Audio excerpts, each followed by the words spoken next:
all of my all of the things that were supposed to be closed out. There we go. That's going good. Good. No delay is good to hear. Yeah, it looks like my connection's much better. It's a beautiful, clear day. It's actually not even all that windy. It's a little bit. It's always a little bit windy here. There's always at least a little bit, but much better than usual. But let me get this going back, and then we've got so much stuff to do today. We've got y'all. Okay. So let me here. So yesterday, I got prepared for class a little bit sooner than I usually do, and I had 40 minutes with nothing to do. And so I decided to start reading State and Revolution again. And so I finished it this morning. It's not difficult to read when you've been through it a few times. I've read it twice cover to cover. So it was kind of review, but also not. It was very enlightening for me. And this is something that I mentioned at the end of the previous stream, that maybe I had been looking at Lenin through rose-colored glasses, and in this another read-through in this. I'm not going to call this a full read-through because I didn't read it cover to cover. There were several sections that I kind of skimmed over. A lot of the sections in the middle where Lenin is just shitting on anarchists and completely oblivious to the very real, very clear, very clearly articulated problems that anarchists decades and decades before Lenin wrote this, just completely oblivious to all of those very obvious things, which is why we get Leninism, which is why we get this idea that you can use the machine of the state to accomplish revolution. When you try to do that, all of the things that Lenin are talking about, all of the anarchist ideals and arguments that Lenin completely just disregards, all came true. All of them. Literally every single thing that Lenin was like, well, those anarchists don't know what they're talking about. Every single one of those things. Every single one of those things. I'm getting a little bit loud. Hold on. Back this mic up a little bit. So, and it's there's a few parts in particular that I want to draw attention to today, from State and Revolution, that are huge red flags, that are red flags that other people have brought to my attention in the past, red flags that I have at times dismissively hand-waved away as though they aren't real concerns, or as though they're not important, or that's overly critical, or you're not reading Lenin right. And I'm thinking back on a lot of the conversations that I've had over the last few years, and the defenses that I've offered for Lenin. Maybe a lot of those defenses might have come from a place that was not being honest and really critical of Lenin. So yeah, usurping the system only leads to a new oppressor. And that is a point that Lenin makes over and over and over in this work. And I need to get more of Lenin's work. That's because that's not the only thing that Lenin has written. And listening to some of the stuff that Anarch was saying, this is probably the most like Marx Lenin is from Anarch's claims. And that's something that I kind of really need to critically assess for myself too. So those are some of the themes that we're going to be talking about today. I think it would be a good idea as well to, oh, you all can't see that.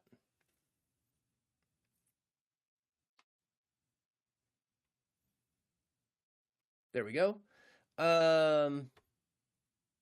Do part 2 in that series on state and statism and why the state is counter-revolutionary.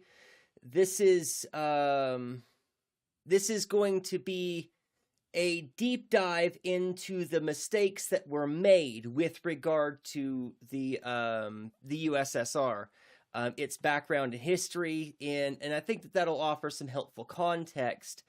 Before I dive into this video, however, I would like to spend a little bit of time talking about... I don't have it even close. I forgot to get this ready. Maybe this will just work. No, that's a no.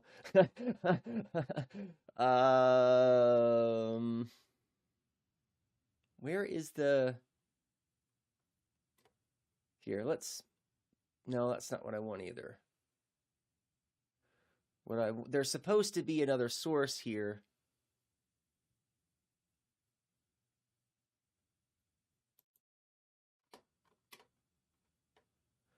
No, what we want is...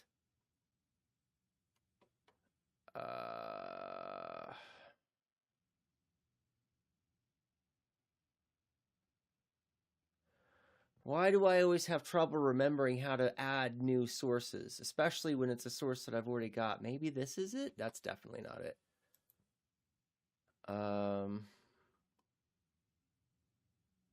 Okay, well, let's do it this way, because I know that I can do it this way. That's just not the way that I want to do it. Yes, I can do it this way. Huzzah. There we go. Okay, so I want to spend some time talking about this too. This will be really quick. It's not very long. I didn't realize how short this was. This is something that I had pulled up, man, I want to say probably 3 or 4 months ago, and had planned to talk about it on stream, and then I got distracted, and it got put to the back burner, and then I just kind of never got back around to it. So here we go. We'll get to it today. All this time later. And it's going to answer some of the questions that we were struggling with earlier too. So that's going to be kind of nice. I don't know why it can't just... There we go. That's good. Good. So, is it necessary to read Lenin, Stalin, or Mao? No, I think that I've answered this one before, but I enjoy the prompt anyway, and the opportunity to explain this, right? That when it comes to getting other people to understand how theory works, the most effective way that we can bring the material reality of those things to life is by doing direct action in the real world. So the value in reading theory is so that we can learn from the mistakes. That's one of the things that we're going to be doing an awful lot today. Is we're going to be talking about the USSR, we're going to be talking about Lenin, we're going to be talking about strategies and why they sometimes fail. And the reason why we are having this conversation is not so that we get to be the elite vanguard of the revolution that gets to tell everybody what to do and how to do and that they need to acquiesce, right? That's not how any of this works. We practice the theory and get to understand the history and talk about those mistakes so that when we encounter similar material conditions, we can know that these are alarm bells situations that we need to pay close attention to so that we can avoid the mistakes of the past. It's not necessary for anybody to read any theory at all. To be revolutionary, to do revolutionary thing, to be an anarchist doesn't require you to read any theory. It just requires you to understand your relationship to the world, your relationship to relative power, and how that contributes to oppression and unjust hierarchies, so that you can spend your time undermining those things. And you don't need to read anybody's theory to understand what oppressive, unjust hierarchies are and how to undermine them. The best way is to demonstrate through direct action.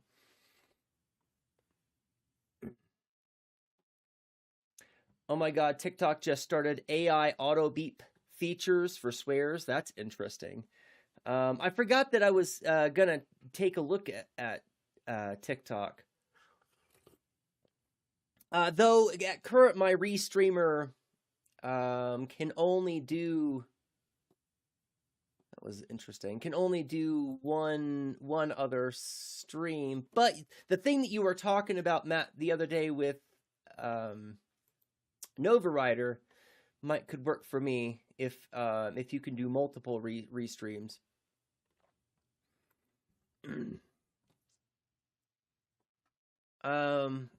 And going back to that, if that was A and there can be a B to answering Jane's question, is it necessary to read Lenin, Stalin, or Mao? The B part of that would be Stalin. You can skip entirely, right? There's not really any value in the Stalin. Now, I haven't read all of Stalin. Let me be clear, but I have read several works from Stalin.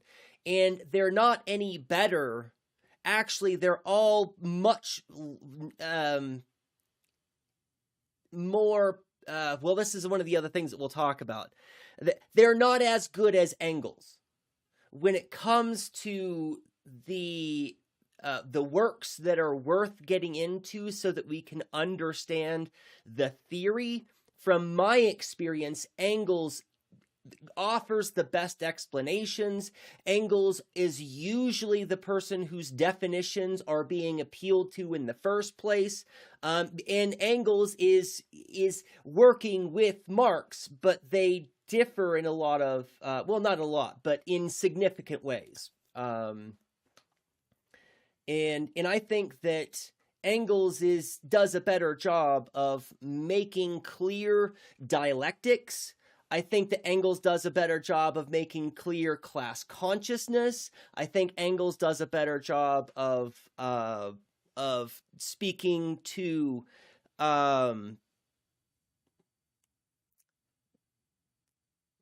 seizing the means of production. When it comes to Marx's explanations of those things, there's not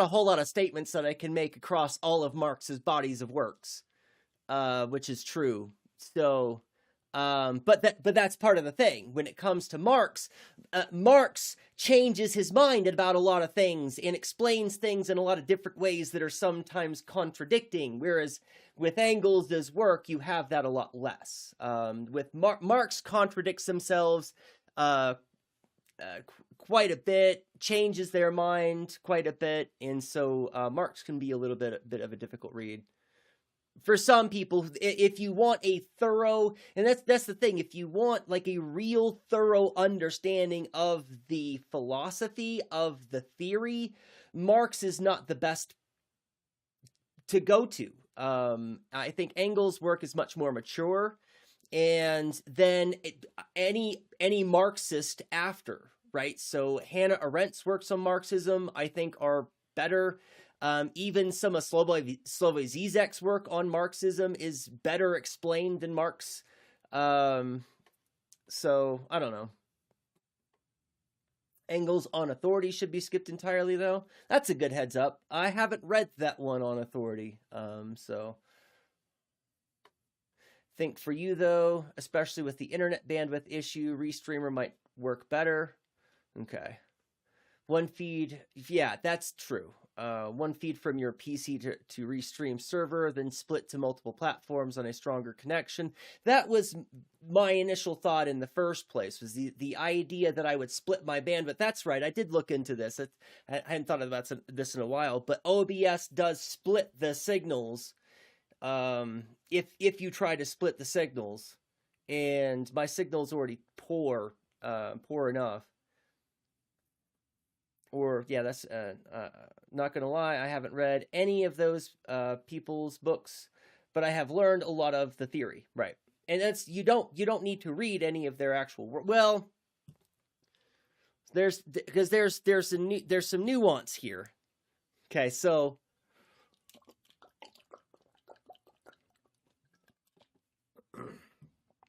and this is where I've got to be, again, a little bit honest with myself and critical about myself.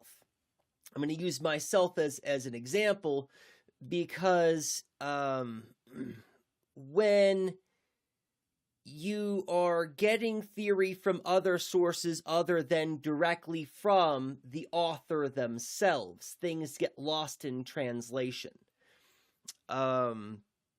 Something that an author that I would use, which is, I think, a perfect example, Nietzsche. If you are getting from somebody an explanation about Nietzsche's philosophy, you are not getting Nietzsche at all. Zero. Nietzsche's philosophy is something that you must read. You have to read to get it.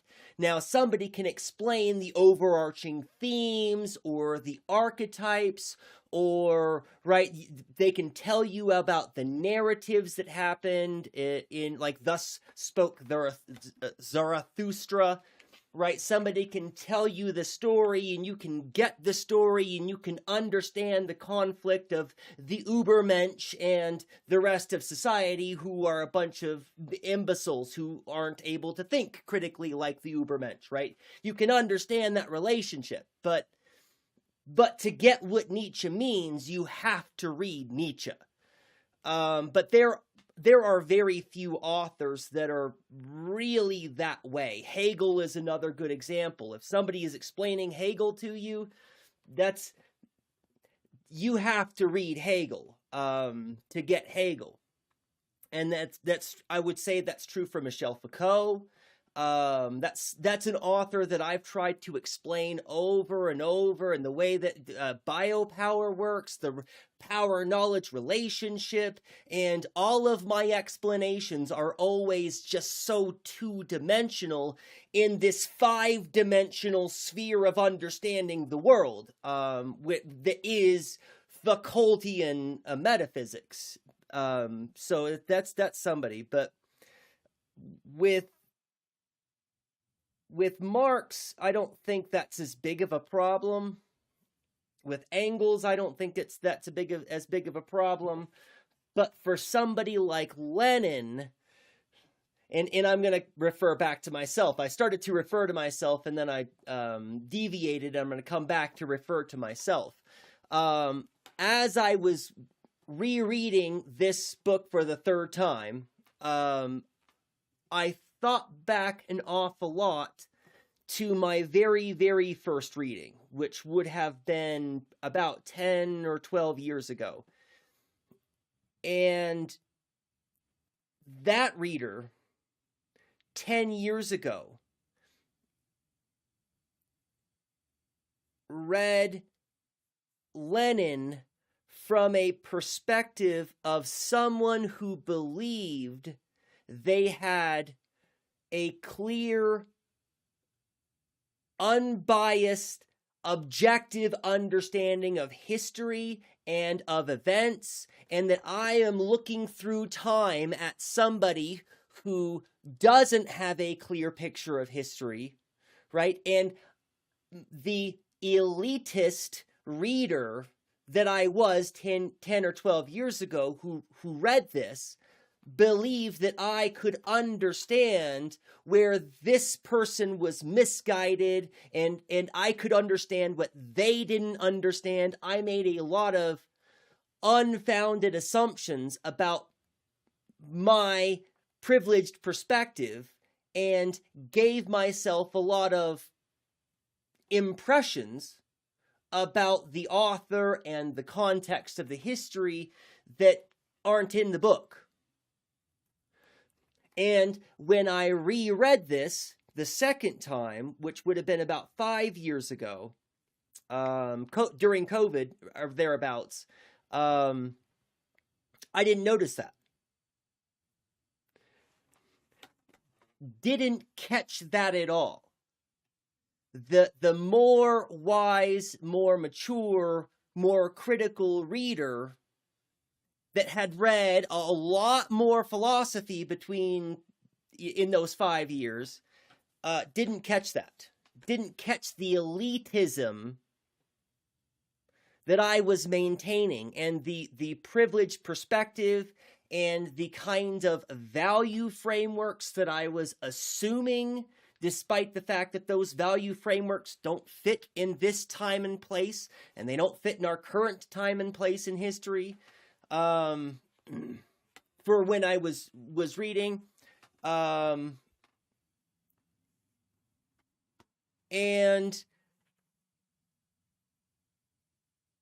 there's let's just trying to think. I was trying to buy some time with throwing some words out, and those words weren't the right way to start.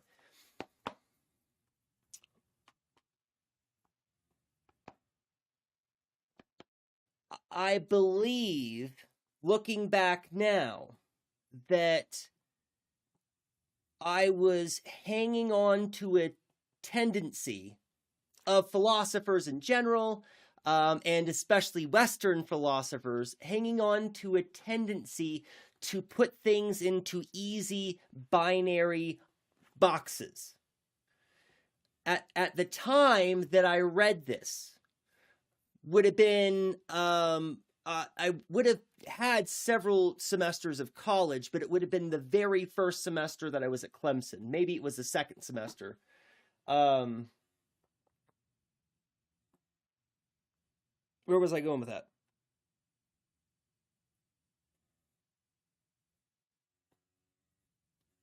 I wish I could back up and hear the last few things that I said so that I could remember where my train of thought was.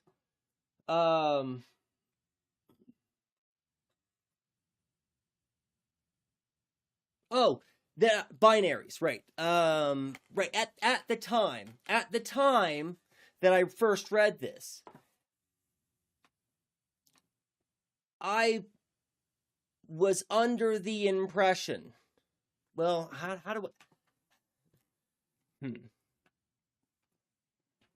Easy binary boxes. The way that I conceptualized Lenin was antithetical to capitalism. Capitalism bad, therefore Lenin good. And when trying to put Lenin into perspective historically, I would think of Stalin bad, Lenin good, right? And this is a mistake that I've talked about on the stream over and over before, that we can't put anybody or anything, any ideal, any principle, anything into a category of good that is beyond our critical evaluation of the efficacy of it, of the morality of it, of the justness of it. There is no thing which is good that is beyond our critique of its goodness. And I think in a lot of ways, I wanted the history to be easy. In a lot of ways, I wanted the philosophy to be easy and put into neat, easy boxes. And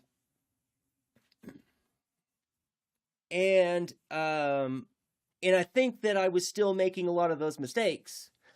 I probably am still making a lot of those mistakes right now with my reading and with my understanding and with how I engage with material. I'm sure that I privilege certain perspectives, that I privilege certain frameworks, that I understand the world in a certain kind of way, right? And I'm trying to get better at it. But I have to be honest about when I have read something and gotten maybe not entirely the right impression. A most recent reading of State and Revolution was a sobering experience, I guess. Yes, it was. And it's rare that I start reading philosophy and then just don't stop reading it. And that's what happened. I started casually before class, right? And then it was, I read up until 2 or 3 minutes before class started. And then when class was over, I started reading again, and this morning I woke up and played with some magic cards for a little bit. I'm trying to build a new deck. But I only spent like 30 or 40 minutes doing that before I picked up the philosophy book and started reading more. But it was because there were lots of realizations that were unraveling all at once, and I needed to have that experience all at once. And I'll probably read it again this weekend or maybe next week so that some of these lessons stick, so that I can put more context to them, because this reading I didn't do as a thorough deep dive in the history, right? With this kind of book, you have to know all of the names. You have to know all of the historical events. You have to know all of the things that are being talked about so that you can put them in context, so that you can get the substance and the materiality of those things. It's essential. And so with this reading, I didn't take the time to look up all of the names and all of the everything, because there's a whole lot in here that's specifically calling out individuals. There's probably no less than 30 specific individuals who, between the Mensheviks, Bolsheviks, anarchists, Trotskyists, all the otherists that are going on at this time. And there's a number of responses to all of those. And this is one of the other things that I want to tie in. I keep using elitist. Keep referring to myself as elitist. And one of the very sobering realizations that I had with this reread was how snivelingly, pedantically, self-importantly elitist Lenin is.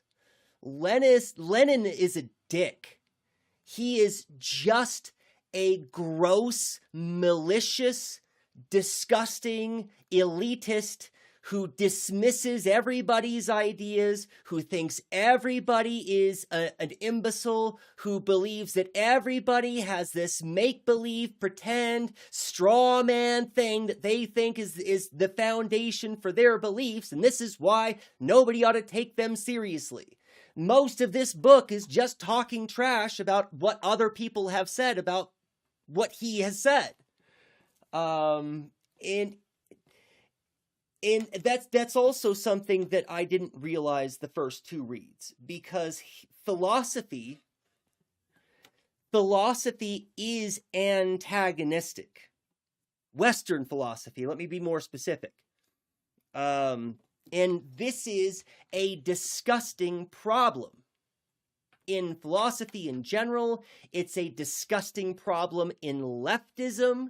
It's a disgusting problem that is perfectly exemplified by all of the pedantic whinings about, well, so-and-so said this about, and it's just not true, right? That's what this book is a bunch of Lenin whining and crying about the critiques, the valid, valuable, historically accurate critiques that anarchists have about Lenin's claims about Marxism.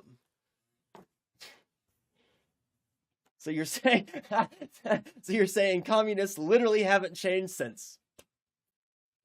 And here we are. Yup. Gatekeeping, closed mind on a high horse. Yes.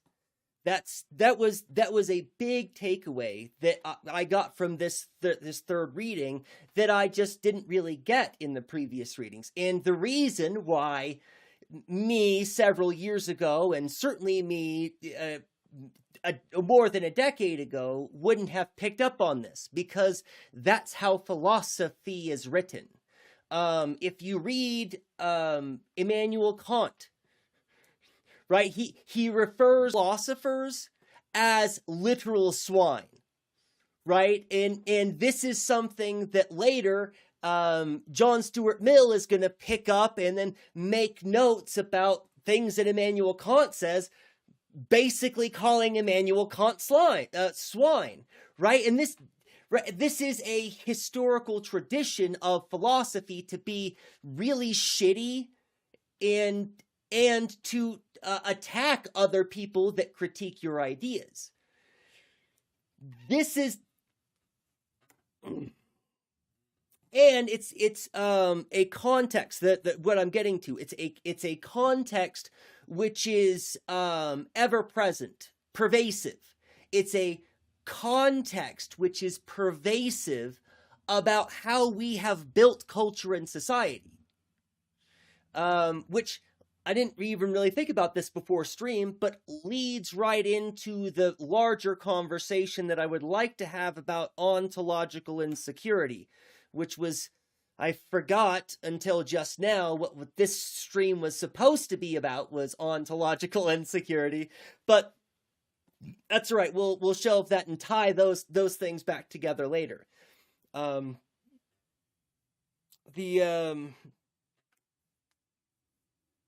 many straw man fallacies did you count? I should have kept count. Should have kept a tally, actually. Especially in the middle sections, when he's just talking trash about all of the anarchists. The chapters, well, 2, starting in chapter 2, all the way up until the end of chapter 4, is nothing but him talking trash about anarchy and anarchists and how these people are all...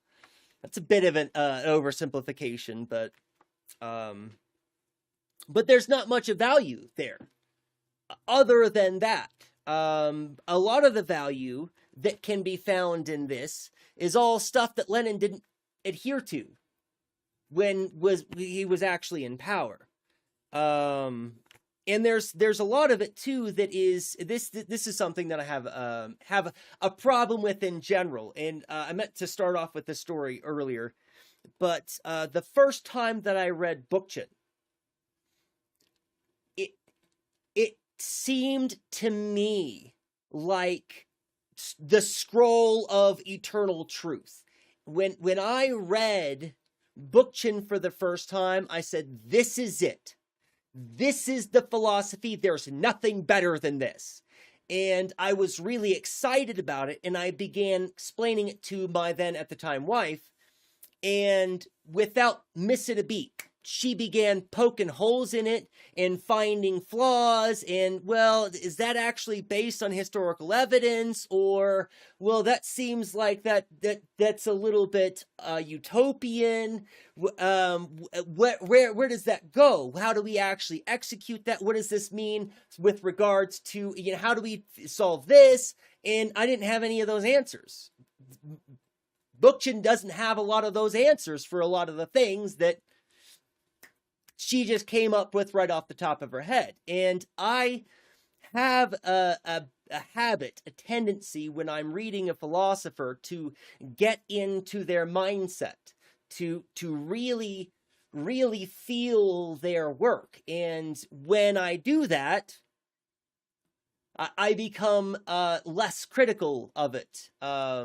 My first reading. That's something that I've learned about myself, is that the first time I've read a thing, I get what they mean, but I haven't really thought about it critically. That for me to really get a philosophy, I have to try and teach it. I have to practice explaining it. I have to, because when you put words to it, when you speak it out loud, it does take on a different kind of substance. And for those of you who have trouble writing essays or trouble writing in general, try that. If you're having trouble getting the fingers to type or getting the words to just say words out loud, and some of those words are going to not be right, and that's fine. Just keep saying words until they start to make sense, and then go from there, right? But when you speak out loud, it changes the nature of the words you're using and the nature of how you understand the language for some reason. But it is an experience I understand is real. Can't stand how you drop frames right as you said, Emmanuel. Oh no.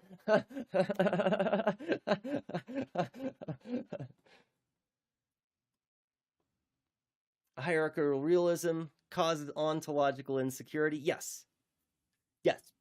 Very succinctly said, Jane. Hierarchical realism causes ontological insecurity. And it's you used exactly the right words too, because that's the problem that I think Lenin is having with this, is that Lenin believes he can imagine a different kind of state, right? He imagines that he has cooked up this different kind of state, and this state doesn't have hierarchy. This state isn't going to have class division, right? But he cannot actually conceive of a society that is not hierarchical when it comes down to it. So this new society that he imagines is completely built in a hierarchical way, on a hierarchical model, in a way that doesn't just depend on, but entrenches hierarchy, which is a phenomenon that he explains no less than 3 times in this work. That when you consolidate power and you give people the opportunity to exploit what they do, is exploit, is establish hierarchies, is abuse, is oppress. Welcome in, Elaine. Good to see you. Emmanuel made you freeze just then. Yeah. And there's do we want to do this first? Because there's a few things that I wanted to draw specific attention to in State and Revolution. Let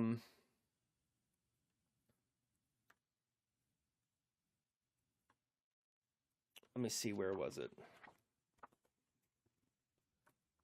Pulling a Russell Brand here. Did I just make up a new thing? Engels cautions here, in which we have Oh, right. So one of the things that is never really reconciled here, and is a big glaring error, a big glaring gap in Lenin's thought here, is in several places he seems to equate the state with democracy. For better or worse, right? Engels cautions here, and which we have indicated above, namely, it is constantly forgotten that the destruction of the state means also the destruction of democracy, and that the withering away of the state also means the withering away of democracy. And then here he says, no, democracy is not identical, just a little bit further down, with the subordination of the majority. Democracy is a state recognizing the subordination of the minority to the majority, organizing for the systematic use of violence by one class against another, by one part of the population against another, right? So here he's drawing specific attention to the way that state is a state, necessitates an organization for the systematic use of violence by one class against another, by one part of the population against another, is a necessary part of it, and that's and is at the same time contrasting that idea with democracy, with free democracy. And it's just so interesting, because there are other places where Lenin is talking about that we should not be afraid of doing away with democracy. And then at the end of the book, he's like, no, we absolutely have to have democracy. The worker insists upon democracy. Make up your fucking mind about what democracy is and whether we want it or not.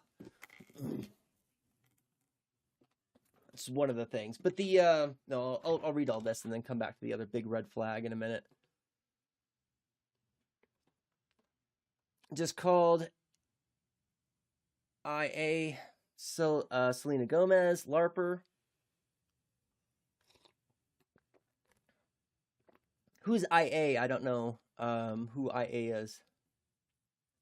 Because I said capitalism isn't about competition. Yes, the poor are forced to compete, but the rich people already have all the money. They don't have to compete to stay rich. They have enough financial capital to walk away from it all.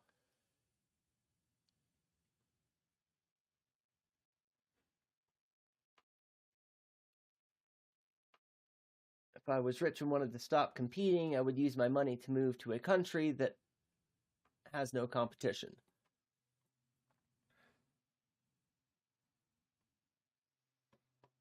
Right. Well, yeah, they don't have any choice but to compete. The poor can't do this, and that the poor must compete. It's actually something that's talked about here. That only people who enjoy relative financial security have any kind of political power, any ability to participate politically. The rest of the working poor are too busy working and too poor to be able to afford to participate in politics, even in the actual electoral process of voting, which is kind of true. Oversimplified, but it's also kind of true. But yes, the poor are forced to compete, but the rich people are already, yeah. I mean, I think that's a pretty reasonable take. Rich people already have all the money; they don't have to compete to stay rich. Yeah, and that's the one way that I've heard people talk about it is the freedom to simply not have to invest your labor in order to live. For anybody that doesn't have capital with which they can leverage their goods and services, that person must exchange their labor for the value of the goods and services that they require to live. But people that are well off don't have that. They can just consume, and many of them can consume and still maintain their wealth because they collect so much interest, or because their portfolios are built in such a way. Usually when fortunes are handed over, they're handed over with executors, right? And that's, when people inherit wealth, it's not like they get a whole bunch of money. What they get is a whole economic package that is maintained by people who run the financial apparatus. But there's a lot more to it than just the stuff.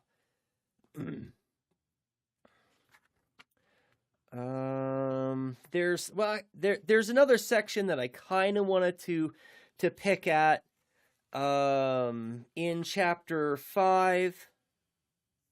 No, that's not what I wanted to talk about. Where is it? Oh, it is in chapter 5. In chapter 5, right at the end, a few pages from the end. In my edition, it's page 83 for those of you who happen to maybe have the identical edition. But at the bottom of the page, let's see. Where should I begin reading here? What we're talking about is the withering away of the state. We're talking about what happens after the state begins to wither, but before it has withered away. So we're talking about a transitional phase where Lenin is putting an awful lot of stock in this idea of armed workers. Now, this is language that I have defended over and over and over again, and this particular passage is a passage that I've defended over and over again. And now I'm kind of rethinking it. With such economic of the capitalists and bureaucrats to replace them. In the control of production and distribution, in the business of control and labor and products by the armed workers, by the whole people in arms. So seizing the means of production. It is something that can just be done. If the people know that they have the means of production literally in their hands, they can just seize them. Because that's where the means of production lie, in the hands of the workers. So no problem here. But then there's this in parentheses. The question of control and accounting must not be confused with the question of the scientifically educated staff of engineers, agronomists, and so on. These gentlemen work today obeying the capitalists. They will work even better tomorrow obeying the armed workers. So if we're wondering about the scientifically educated staff of engineers and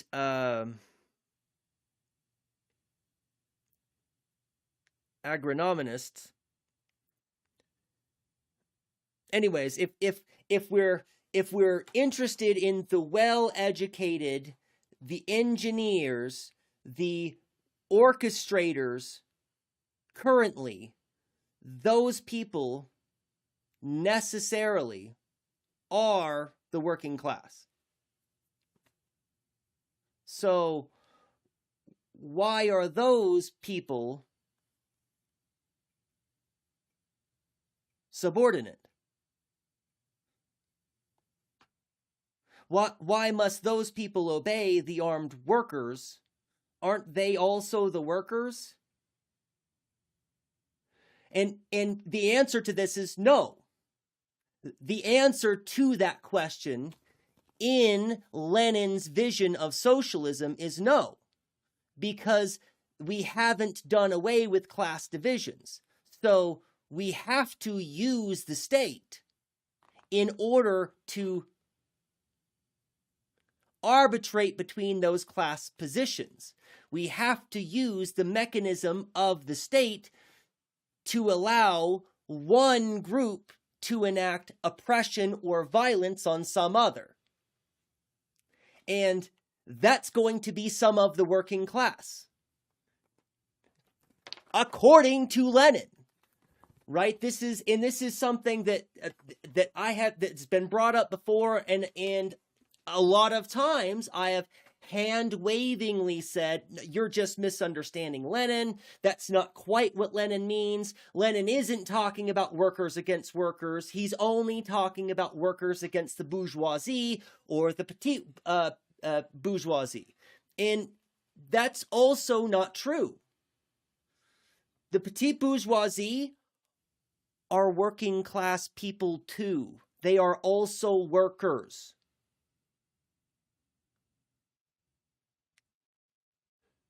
Small business owners are not so much divorced from us, right? People that own a small business but have to work at that small business, right? That is not somebody who is alienated from the working class. That is the working class, especially in our current economy where there is no middle class anymore.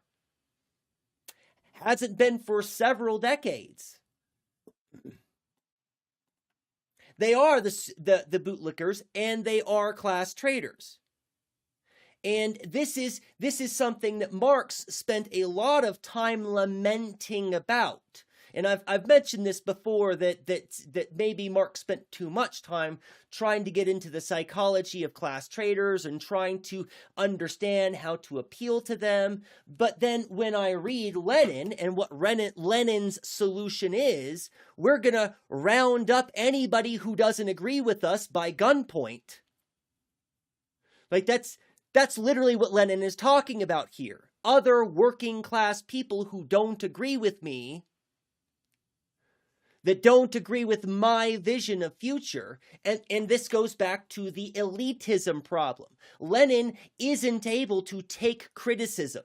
Lenin isn't able to understand that he could be wrong.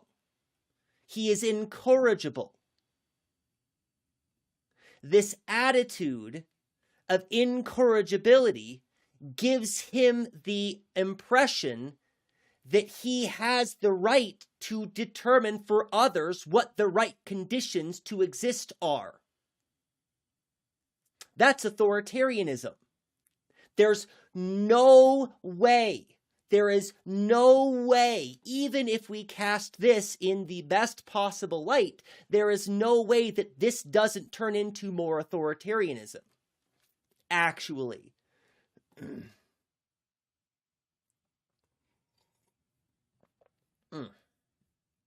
If you do not comply with the dictatorship of the proletariat, you will be up the wall before you can surrender to Franco. Agents seeking to penetrate the organized labor movements up the wall. Are you operating in a vacuum or a capital globe? Don't understand that question, but that's what we're talking about, is the idea that the dictatorship of the proletariat could be turned against the proletariat, which is literally what happened, which is literally the problem with democratic socialism in general, I think, actually, and leads us back to that other problem that Jane mentioned 2 streams ago now, I think, that they have different goals. They have different ends than us. A democratic socialist is somebody who believes that electoralism can be a vehicle by which we use the mechanisms of the state to alleviate the oppression that the state allows at the hands of those who control the state. And this is all clearly spelled out in State and Capital, that when you have a system, and in that system you have a structure where you can consolidate power, and you have people who have no checks and balances have access to the levers of that power, those people are going to act self-interestedly.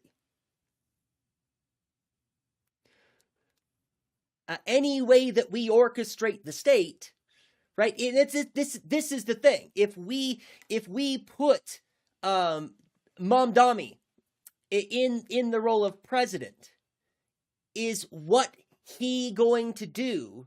Will he be able to do anything to achieve socialism or communism, or will he create power structures that require the current power wielders to reorganize power to entrench their power against this new insurgence, which is what historically happens every single time. Every single time. Every single time. You cannot elect your way out of capitalism. A capitalist state will always be able to secure itself. And this is, I'm trying to remember, the problem is I read the book in too short amount of time. And so it's all meshing together. And I'm trying to remember Lenin's example for this. When he talks about,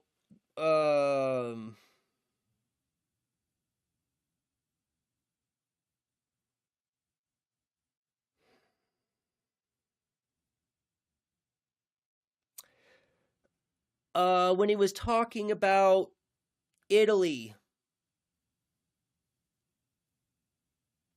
hold on, just give me a minute, I'm getting there. It's the section with the,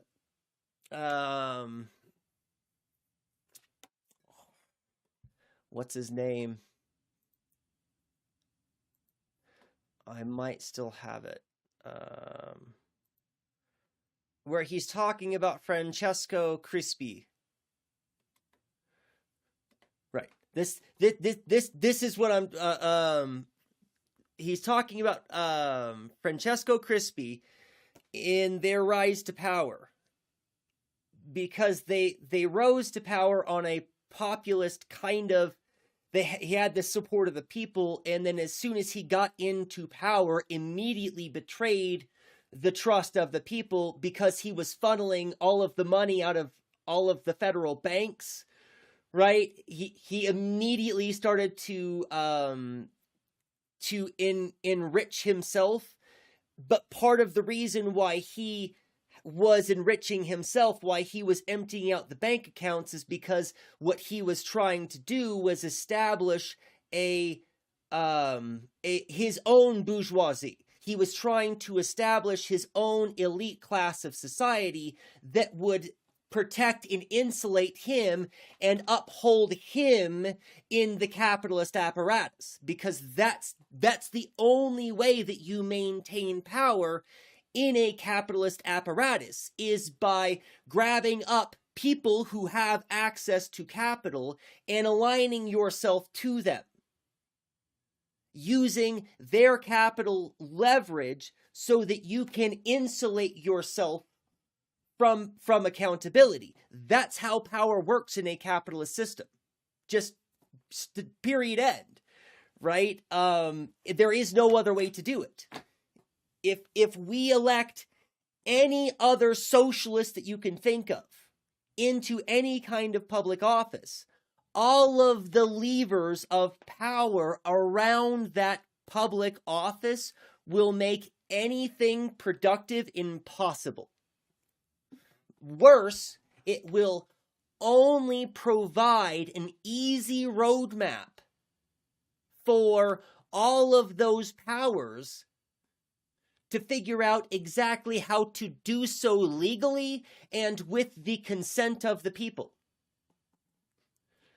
That's what you accomplish. Instead of doing anything, what you get is the consent of the people in your entrenchment, in your inability to accomplish anything materially good in the world.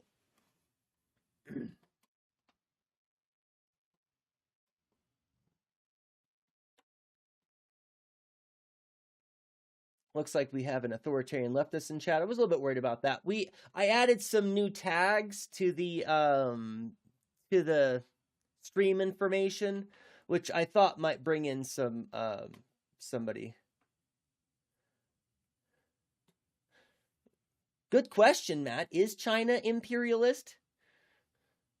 Well, counter-revolutionaries are always happiest when the Danil, they know capital patriarchy.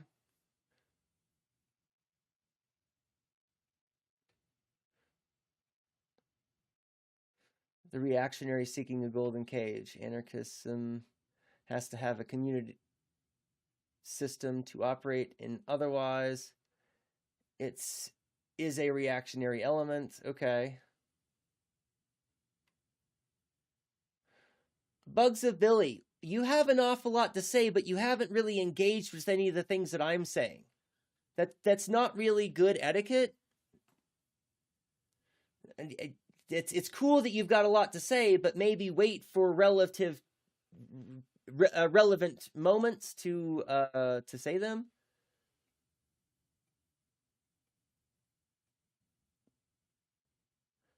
Becomes president, he'll either be assassinated by the CIA, Israel, or become a fascist. And I believe the latter.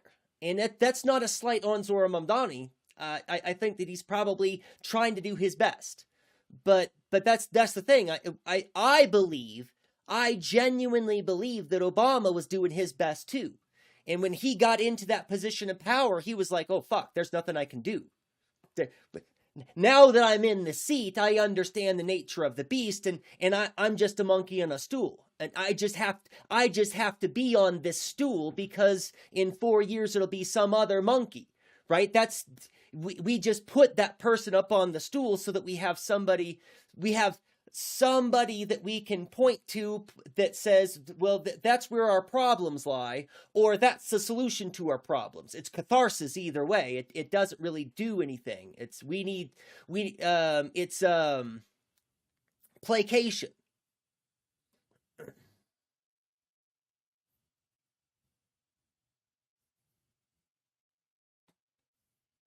On my spectrum, American Leninists are still on the liberal fringe. What? Okay. You can abrogate hierarchy and power. They must be dealt with.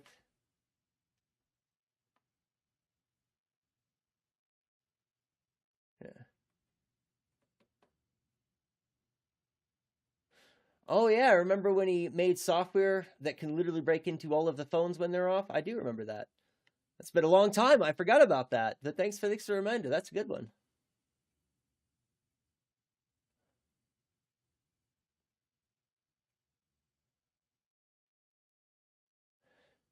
Can operate and deconstruct power structures. Those with faith in God or the faithless anarchists are counter-revolutionary as a default.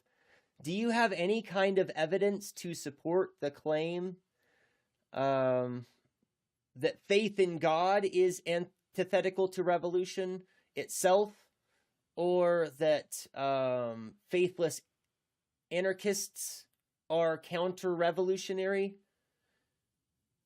I mean, that the Russian Revolution happened kind of stands as a pretty good material example against that.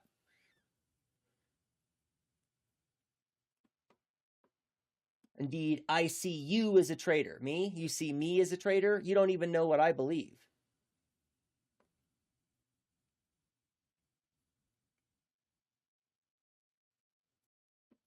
Yeah. Good. Let's just take 30 minutes. Yeah. That's good. And if they come back, cool. If not, cool. They didn't have anything valuable to add really anyway. But anyway, oh, right. So I wanted to talk about this thing.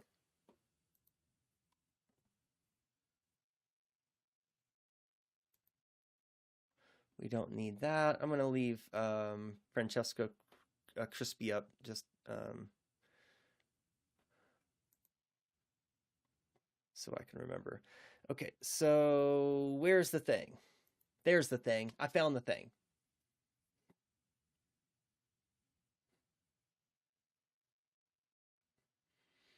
Yeah. If you would like to engage with us, Bugs and Billy, try coming in a little less aggro next time.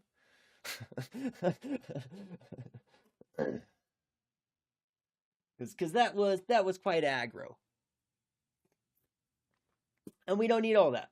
We need to be able to entertain a diversity of viewpoints so that we can understand those viewpoints for their value, better or worse, right? And we need to be able to listen to others and accept that we are not always right about everything, that maybe we have the opportunity to learn. That's part of how you interact. Human interaction is two-way. It's two-way. How many pages are we reading of The Socialist State? It's really not very long. I probably won't read the whole thing. Let me see where I want to. I'll read the beginning part. There's some stuff in the middle that we don't really need to worry about, and then skip down to the bottom, I think. The goal of the democratic socialism is to win public office, and this is going to tie in a lot of the stuff. Oh, you all can't see that because I don't have this in the right place somehow. Self. How did you manage to do that? There we go.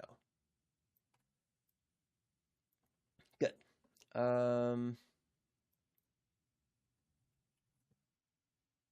Make that a little bit smaller. There we go. Good. Is that text visible? Yeah, it's visible. Okay.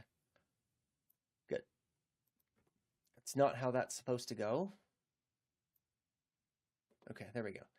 Good. Yeah, this is a place where it's okay to disagree, and it is not acceptable to be a jerk. That's I think a good way to put it. Absolutely. Had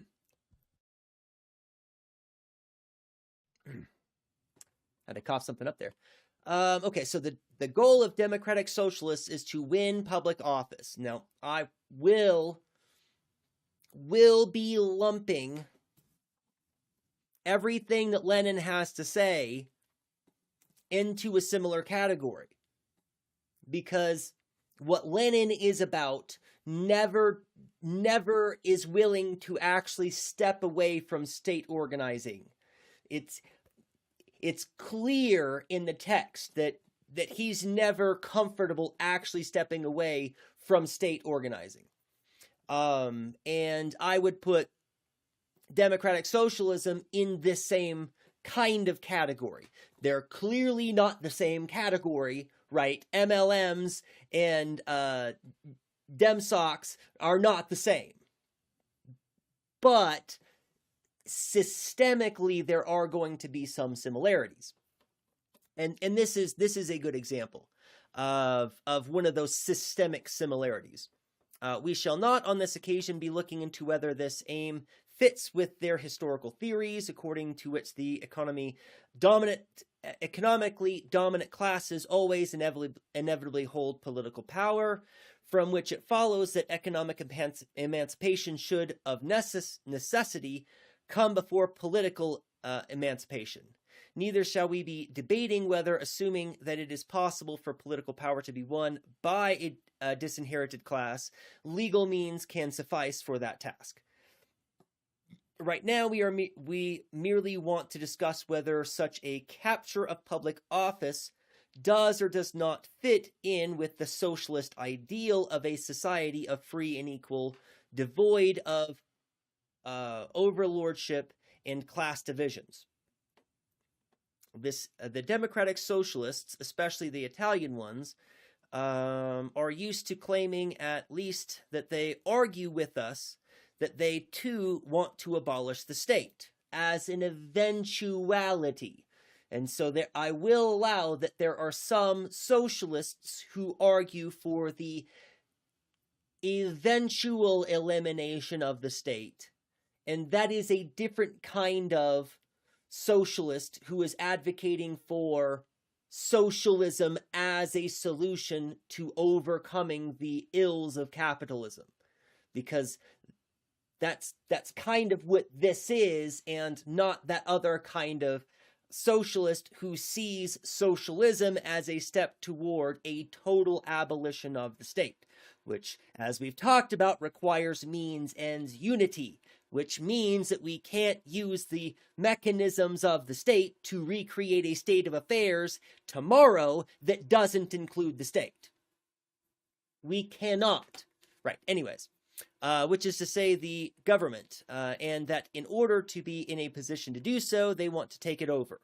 What does this mean? If they meant that even as they capture it, they would want to abolish the state, erase every lawful guarantee of acquired rights, disband any armed government force, do away with all legislative powers, leave every locality, every association, and individual full and complete autonomy, and promote the organization of society from the bottom up through the free federation of producer and consumer groups, then the entire issue would boil down to this. That they express by certain words the same ideas that we express by other words, saying we want to storm the fortress to destroy it, and saying we want to seize that fortress to demolish it means one and the same thing. Right? So this is part of the contention. Contention is not the right word.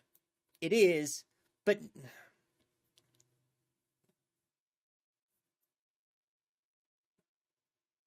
friction. That's the word I meant to use. This is part of the friction. Friction for better or worse, right?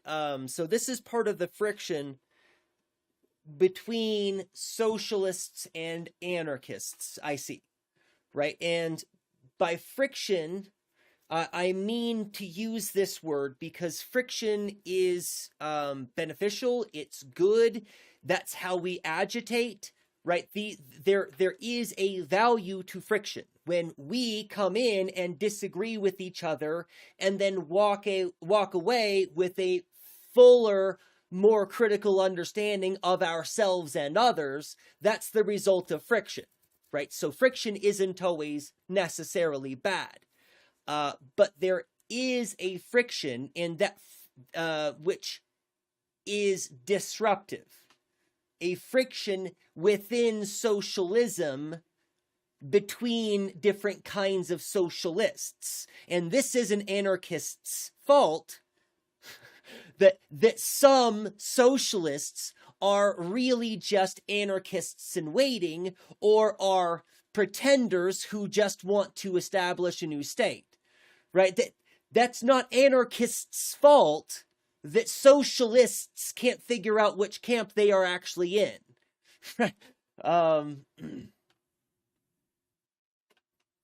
There would still remain between us and the democratic socialist a difference of opinion, no doubt, of the utmost importance about whether the participation of elections, election contests, and the entity of socialists into parliament aid or hinder the revolution, prepare people for a radical transformation of the present order or educate the people to accept a new tyranny after the revolution.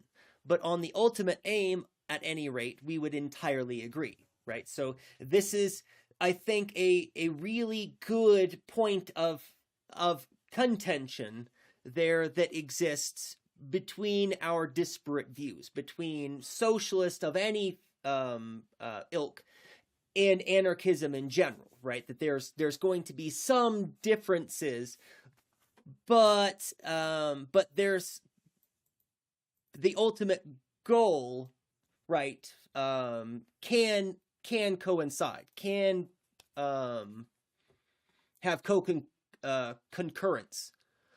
The fact is, though, that such declarations of intent to capture the state in order to destroy it, unfortunately, are either damnable polemic devices, or if sincere, come from anarchists in the making who think that they are still Democrats, right? And this is, Eleni said something a while ago about Dem socks, that they are almost leftists, but they are just not quite ready to fully commit,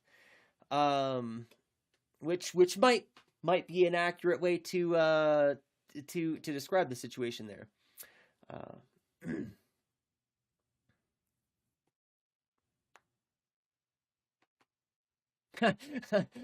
Yeah, that is true, Matt. I didn't think about that. Winning public office is a good strategy if they are seizing the means to dismantle, literally what MAGA does. That is literally what MAGA is doing, is seizing the means of the government to dismantle the means of the government. That's something that I don't think gets talked about nearly enough. It is not a good strategy if they want to usurp and wield the power. Right.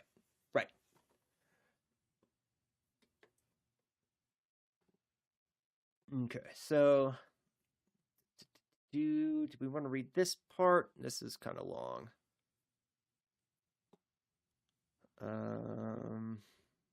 Right, so the democratic socialists are promising nothing but government, a government complete with its whole retinue of stuff, all the same stuff that in it. I really kind of like this.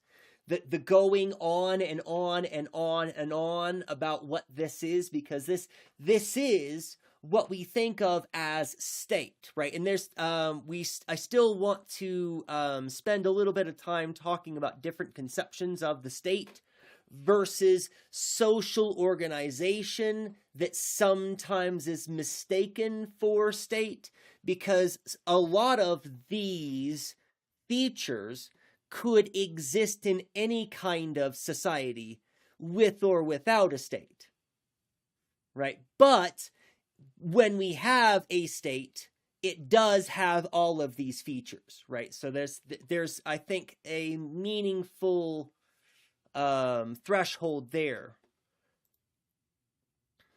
In doing this, there may be different modalities, different degrees of centralizing tendencies, or more or less dictatorial or democratic methods, and more or less abrupt and gradual processes, but in essence, they are all in agreement because that is the substance of the program. We need to see if such a government hold out any guarantee of social justice.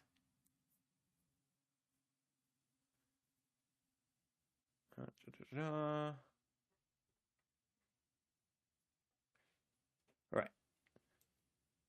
It is true that government is, of necessity, always the instrument of whoever owns the means of production. By what miracle could a socialist government pop up in the middle of a capitalist system with the goal of abolishing capitalism? So at this point is when our socialist friends are going to consider this kind of strategy to build dual state structures. That's the strategy here. There are generally two popular paths to communist revolution. The path of building dual state power structures so that workers can seize those means of production piecemeal at a time to win small concessive victories that they can use to leverage their working class power to hold the people at the top accountable in some kind of way by restricting the ability for them to extrapolate the capital, right? And the goal of building the dual state power structures is that a revolutionary body will be developing flat power structures, ideally, though not necessarily, flat power structures, but building power structures whereby the working class can seize the means of this metal factory and that chip making factory and this other kind of factory, but we're only going to seize those few because we only have so many people and our revolution is only just starting. Right? And so that there's a strategy of figuring out what kind of power structures are most beneficial to an economy, most beneficial to the society, what kind of jobs are strictly necessary, like bus drivers, transportation of goods, truck drivers, right? Those are necessary jobs that we can't do without, but there are some other kinds of jobs like accountants and bankers who can stay at home for weeks at a time and the economy wouldn't come collapsing down, right? There's that big difference. And so a dual state power structure strategy is interested in establishing those kinds of power structures. The other most popular strategy is MLM. It's we need to have some kind of flashpoint moment, some kind of catalyst moment that inspires the people to violence against the state and those controlling the state, at which point some vanguard comes to the rescue, if you will, comes to give the violence of the people direction. That's the idea of MLMs, is they are waiting or hoping to inspire some kind of violent flashpoint where people physically, violently revolt against their government so that a vanguard can swoop in and direct the momentum of that anger and frustration and violence in a way that is able to grab some of the levers of the state, and to take over control of the army, to take over control of police, take over control of the prisons, so that the vanguard can now be the prison guards and the police and the ones who direct the military. That's those are the two strategies. And so this is where we come to that flashpoint where if you're not an anarchist anyways, you come to a flashpoint where you have to pick one of two strategies.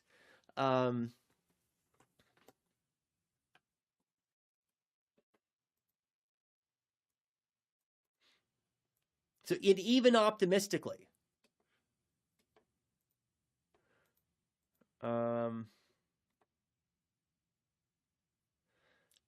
do I want to do that first? Let's finish reading the document. We'll come back and deal with those two strategies in a minute. Will it be as Marx Blanqui wanted, though through a dictatorship imposed by revolution, though a forcible act that revolutionary decrees and imposes the confiscation of private property, the benefit of the state? Or will it be, as it seems, all Marxists and many of the modern Blanquists want, by means of socialist majority, return to parliament under universal suffrage? Will there be an abrupt expropriation of the ruling class by the economically subjugated class, or will there be a gradual process thereby property owners and capitalists are forced to let their privilege go little by little?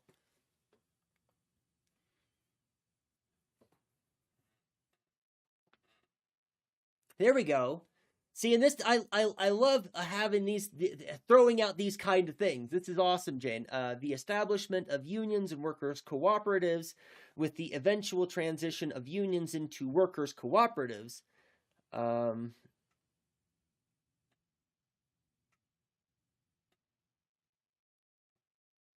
Okay, unions into work. Now I gotcha. Okay. It is a viable method of achieving socialism that can be done horizontally. 100%.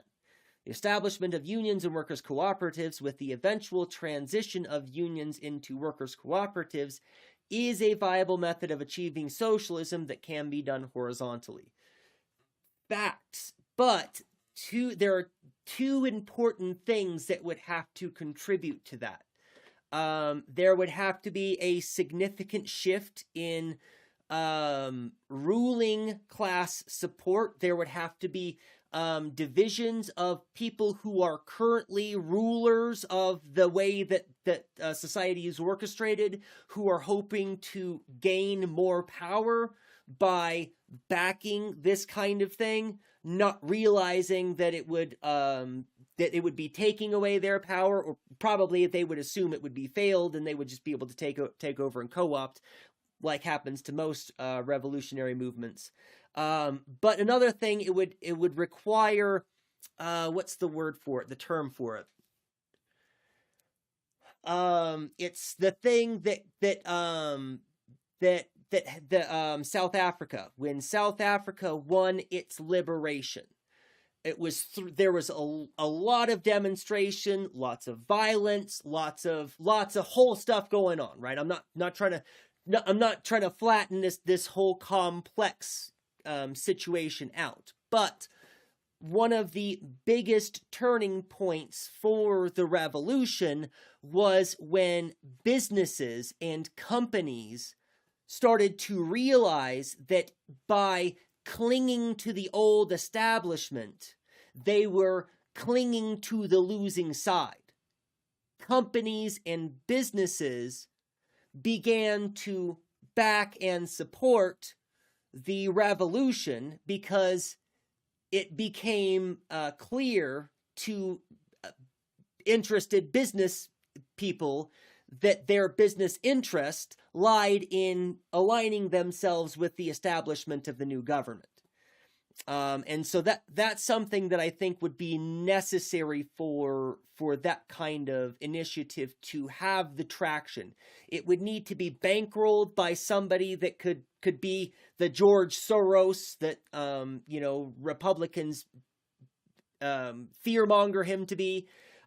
We would need some financial backing from an individual or a group that was able to output huge amounts of capital to helping establish those, and it would require some kind of compliance or support from, I think, the business sector as well.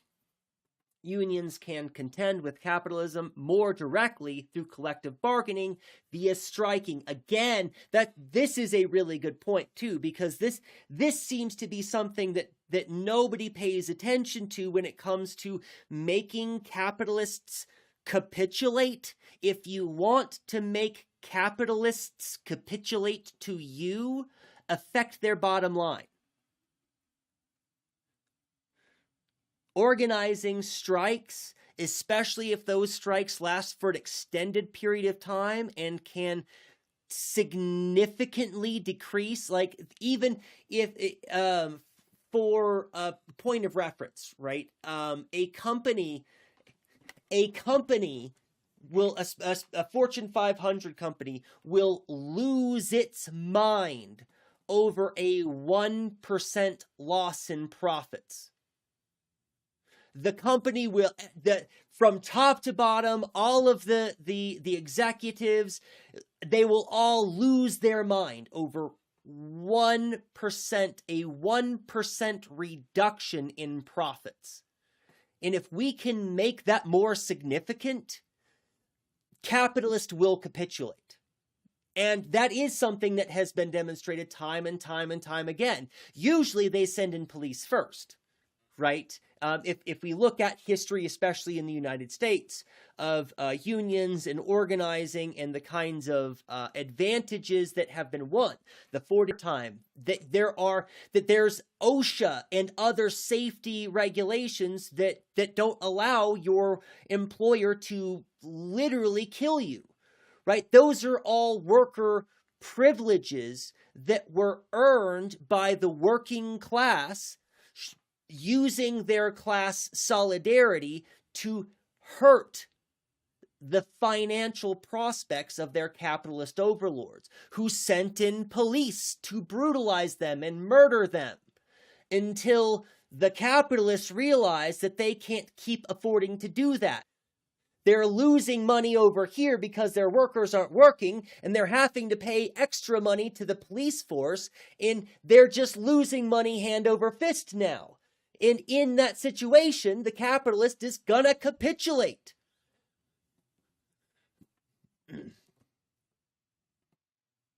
Also, do not call for strikes.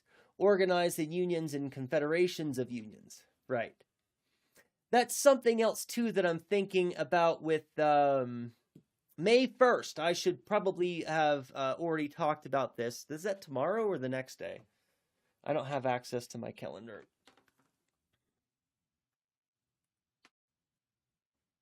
Day after tomorrow. So that's Friday. I'm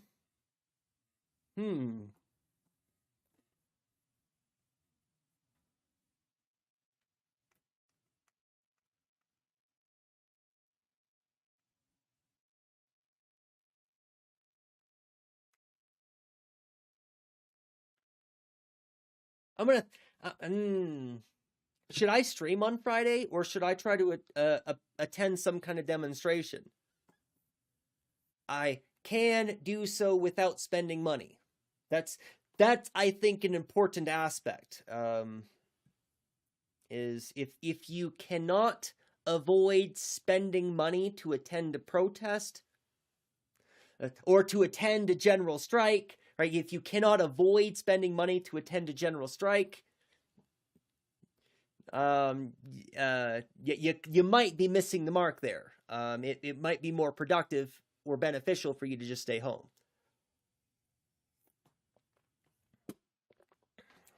And that's something that I'm mulling over, because I still have an amazing number of essays to read and a lot of work. But that wouldn't be participating in a strike if I was doing work on the day, right?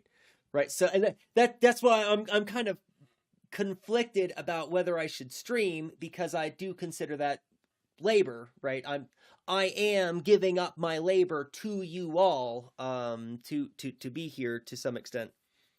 But also grading essays is my labor. That's what I do for a living.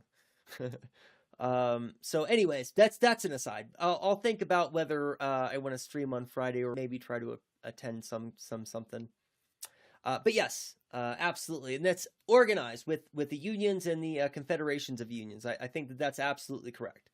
And the more likely avenue to succeed. Good. That's gonna be a good segue into my critique of the two horns of communism, right? The two main strategies that are endorsed is the building of dual state power structures, or MLM, right? Where we are hoping for some kind of violent catalyst that some vanguard can then co-opt and focus and organize in a way that this energy can somehow destroy the state. That's something that I'm really not quite sure I understand, how you're supposed to get a whole bunch of angry, violent, frustrated people to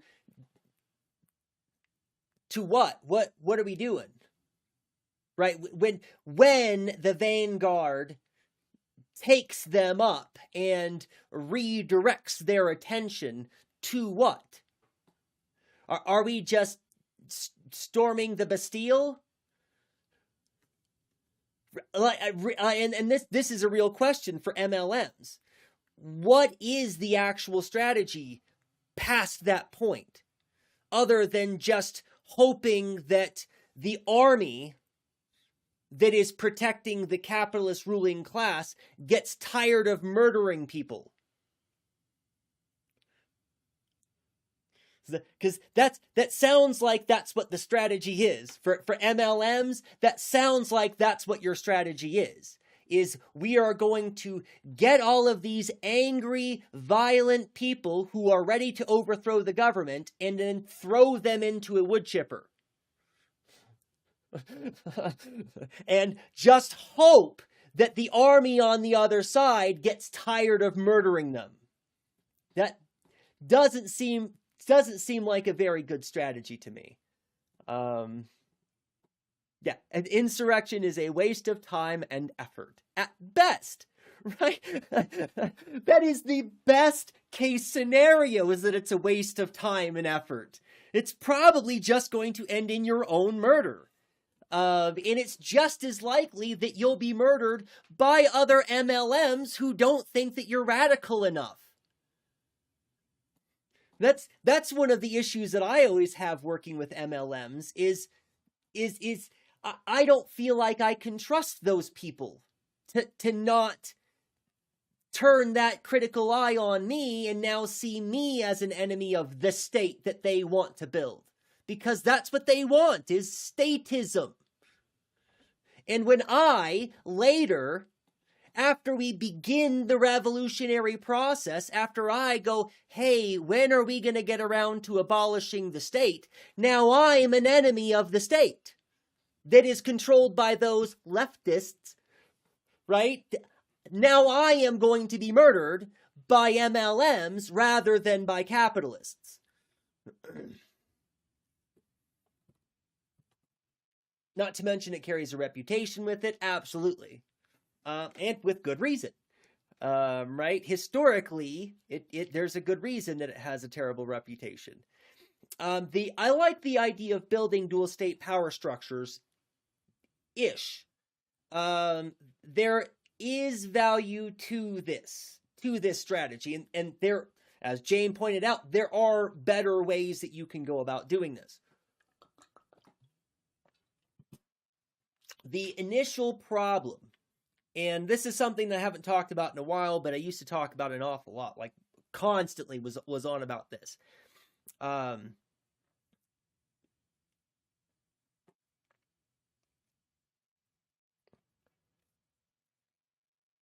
For the establishment of dual state power structures in some kind of communist revolution, right? That is actively trying to do this. If you have more than a few hundred people organized who are dedicated to trying to do this, you are not just on lists.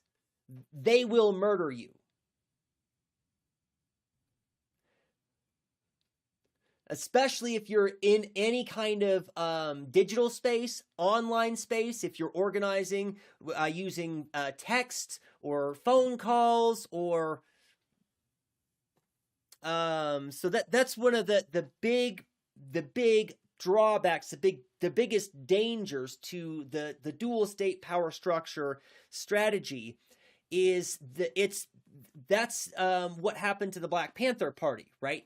They were interested in building a flat coalition with other groups of people that were autonomous cells who were interested in liberating, interested in getting rid of people's rent, in getting rid of people's hunger, of dealing with people's medical ailments, right? That's what the Black Panthers were dedicated to, was real freedom, giving people access to their rights, their basic human dignities. And if you do that, if you feed people, if you house people, and if you can make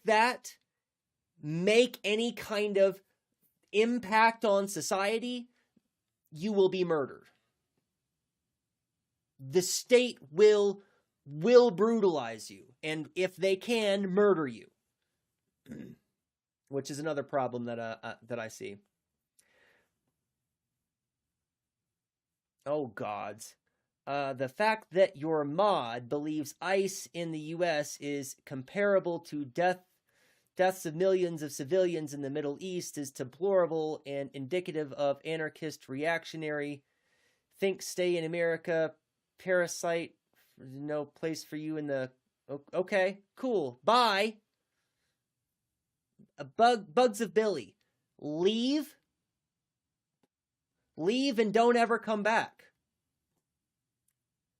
I don't care about your viewpoint or your opinion or what you have to say. You clearly don't know what you're talking about. So, bye. Have a nice life. I hope I never see you again. Thanks for wasting my breath to even read your comment out loud. What a giant waste of time. You have been no value at all to the stream. You know, just no value.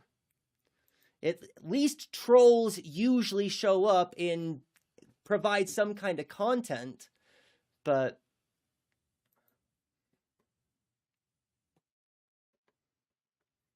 yeah, anyway. Moving on. Thank you, Matt. I appreciate it. Good looking out. All right, the other thing that I wanted to point to this, that the last thing that I wanted to draw attention to, really, I've exhausted most of the conversation that I want to have around this, but it will not do to say that when a government comes from the people, it will serve the people's interests. I think this is the most powerful, most important point made in this whole work. All powers have derived from the people, since only the people can confer the required strength, and they have all oppressed the people.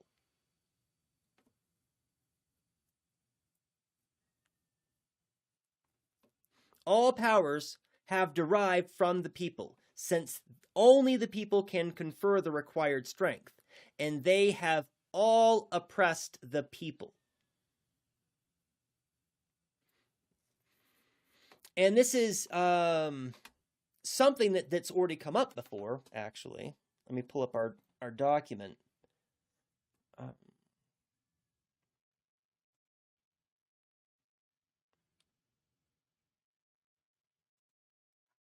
Oh, it should already be visible?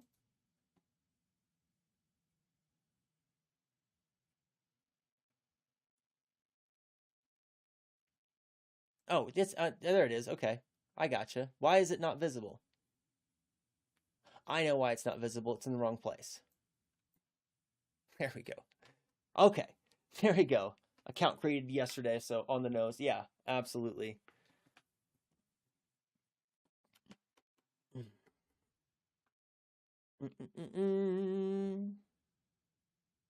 Aha. Right.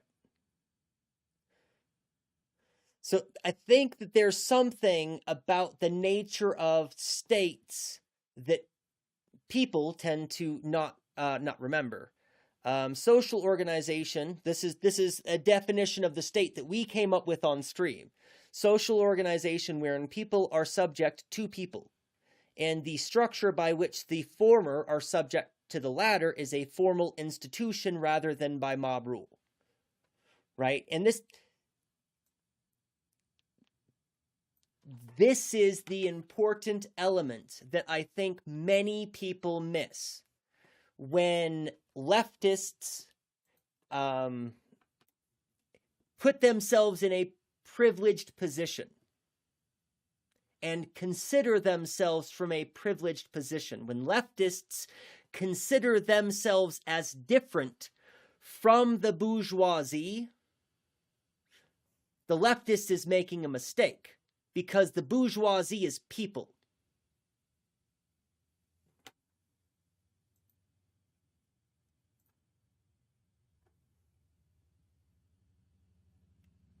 In any social organization, whether that social organization is a state or not, people are subject to people.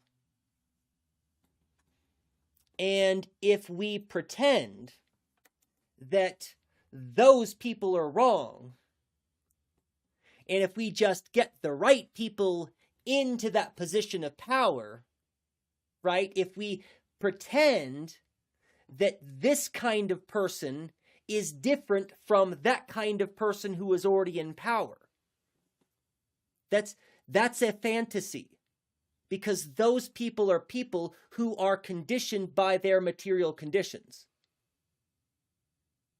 And we might consider them as moral monsters. We might see them as disgusting alien devils, right? However we want, whatever kind of moniker or slur or whatever word you're using to otherize those people, they are people who are acting the way that they are acting because they consider that to be natural and normal. They live in a society that has conditioned them to accept that as natural and normal. And if we haven't fixed that,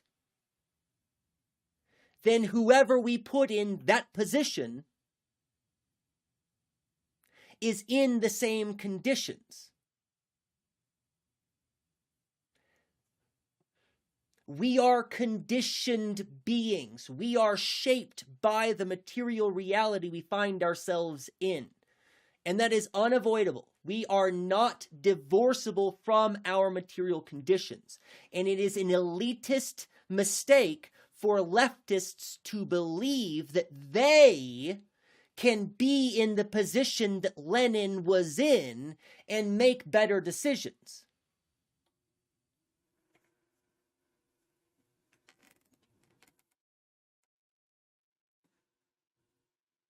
Right? No amount of reading Marx helped Lenin not make those mistakes. No amount of theory, no amount of his comrades coming together to try to help him understand his mistakes, none of that helped him.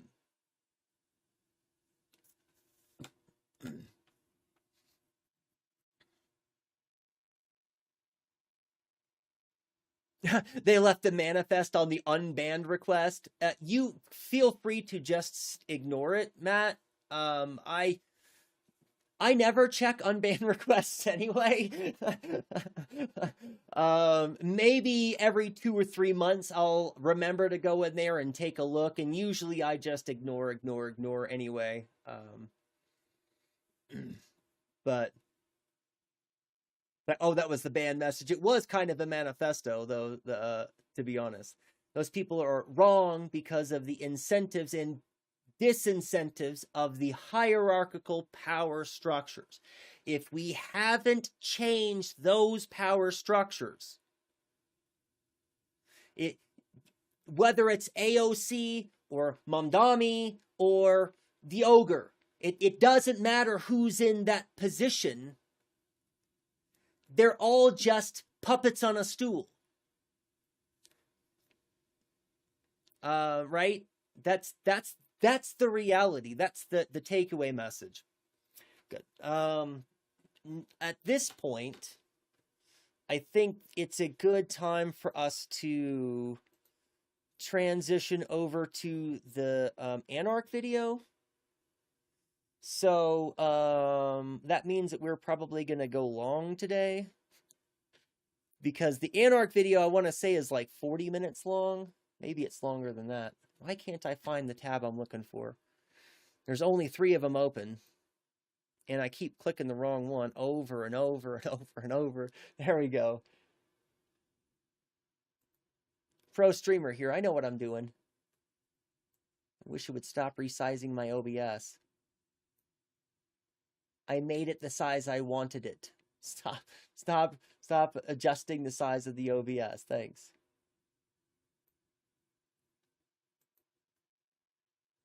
All right, so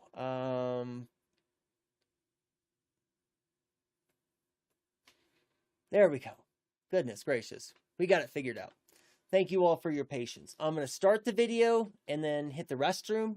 So I've already watched this video, the whole thing all the way through. I'm watching it again on stream because I think there's going to be great value to it. There's probably going to be places I'm going to stop and want to say a few things, but we can get into it first.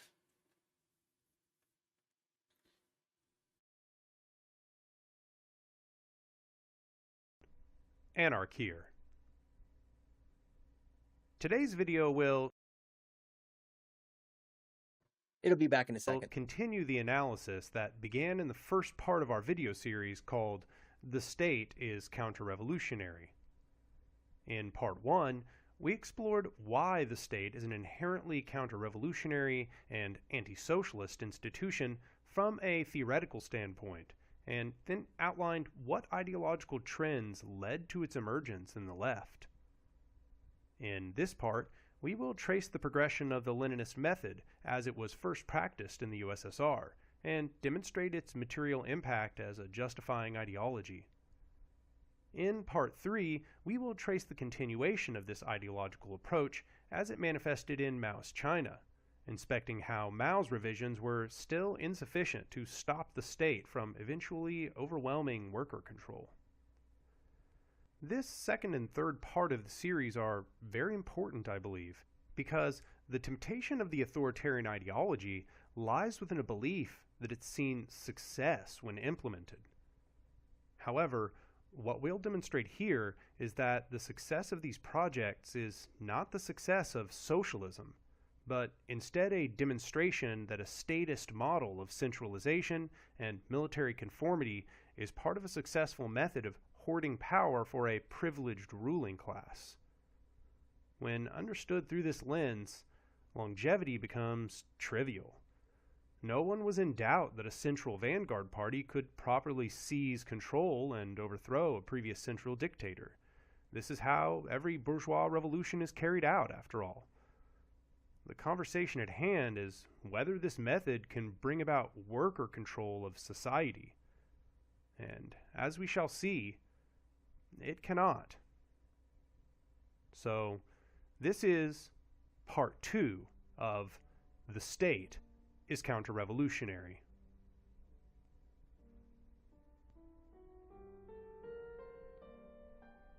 In part 1, we offered a series of foundational critiques and outlined some of the anarchist theory which helped explain the state as an entity. We also listened as Rosa Luxemburg, a contemporary of Lenin, critiqued the foundations of his ideology and expressed her skepticism of his organizing ethos. However, the anarchist Mikhail Bakunin saw much further than this. We have left his predictions for this video because I'd like for them to stay fresh in your mind as we proceed. Bakunin did not even have to read Lenin to know what kind of expediency was on its way. Indeed, he could see the embryonic justifications within Marx. For example, in 1869, nearly 50 years before the USSR even came into existence, he said, "The dictatorship of the proletariat.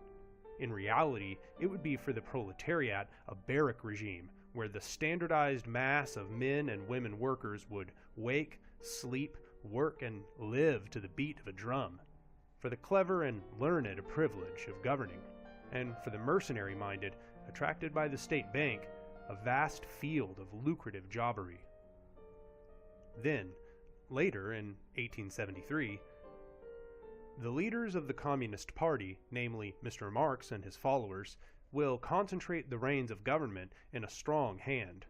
They will centralize all commercial, industrial, agricultural, and even scientific production, and then divide the masses into two armies, industrial and agricultural, under the direct command of state engineers, who will constitute a new privileged scientific and political class.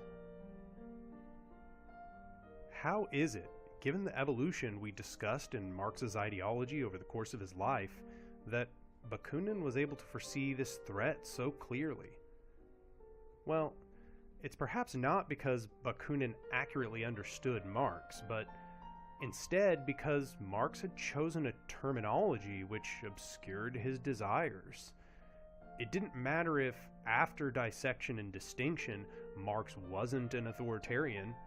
In speaking of dictatorships of the proletariat and workers' states, Marx had allowed the political language of the authoritarians to form his rhetoric. That later authoritarians might then transform that rhetoric into justification for their power is not shocking. Right, so this is this is a good critique of Marx, but it's one that we've talked about before, does need a little bit of, or can use a little bit of nuance. I completely agree with Anarch. First, let me say that I completely agree with Anarch that the language chosen was a poor choice. But I think that there is a little bit of slack that we can cut Marx in the use of inappropriate language, because truly emancipatory language still doesn't exist yet. For Marxism and Marxists, still to this day, truly emancipatory language still doesn't yet exist in Marx and Marxism. Now, you can find truly emancipatory language in indigenous philosophies and in other kinds of philosophies, but Marx picks up the frameworks of the authoritarian state and uses a lot of those pieces to construct his framework for evaluating capitalism. Now, to be fair, nothing like that had ever been done before. So what Marx was doing was breaking apart the tools that were given to him by the ruling class, breaking apart those tools so that he can reconstruct those tools for new purposes. He didn't know yet that there wasn't going to be, or that there was going to be profound consequences with using the tools of the master, right? But there you have it. And so that's the nuance. Now, not a defense at all of Marx or Marxism, but at the same time, to be overly critical for Marx for his choice of language, considering he was the first to make the kind of critique that he was trying to make. And I keep saying first in this way, and that's not really true either.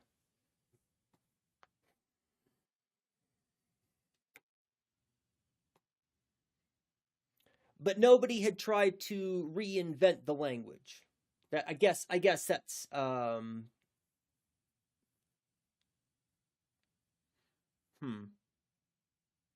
Now that's a complete distraction. I'm going to go off on a whole ass tangent. Let me just get back to the video. This is, in fact, what has come to be called the linguistic turn in Russia. In this view, then, Bakunin's critiques are being levied against the risk of what Marx's ideology might become if appropriated by a centralized state. After all, Bakunin and other contemporary anarchists recognized quite deeply that if socialism is worker ownership and control of the means of production, then the state, a centralized, top-down power structure which seeks the monopoly of violence, is inherently in opposition to socialism. Any bureaucracy that domineers the workers, directing their work, setting their compensation, and deciding their production and distribution, inevitably reproduces a class system, no matter what aesthetics it uses. Keep these predictions by Bakunin and the inspections of the last video in mind as we proceed through this part and the next. Each will be vindicated in full in both projects. In the year 1917, Russia was deep in the despair of World War I. Although the conflict had originally been a rallying cry that served to distract the masses from their suffering under Tsar Nicholas II, soldiers were now returning home from a pointless, traumatizing conflict only to find their wives in breadlines and large groups of the industrial workforce now engaged in early conflict with the state. Both the peasantry and the urban proletariat had lost faith in the regime. The combination of war weariness, brewing dissatisfaction with the very institution of monarchy, and food shortages had driven the populace into mass strikes and riots. The government itself was fractured due to a series of foolish decisions. As inflation rose, as war threatened the ability of the Russian market to access the world, the people of the nation were at a breaking point. That breaking point would come to be called the February Revolution. By the end of February 1917, Tsar Nicholas II, his troops having abandoned him and the masses having joined together to oppose him, abdicated the throne. Following this, a provisional government was created, led by a man named Alexander Kerensky. But this government was not to last either. Already, inspired by socialist theory, the workers had begun creating a variety of direct democratic bodies and trade unions. And as a quick aside, this is part of the Russian Revolution that I was not informed about and did not know about. I haven't had a chance to do any kind of deep dive into the sources that I read for my Russian Revolution class, but one of the things that I was kind of thinking about and have been mulling over is that the sources that I would have had access to at the kind of university that I was attending are probably going to be pretty lib, and are probably going to be trying to spin some kind of narrative one way or another.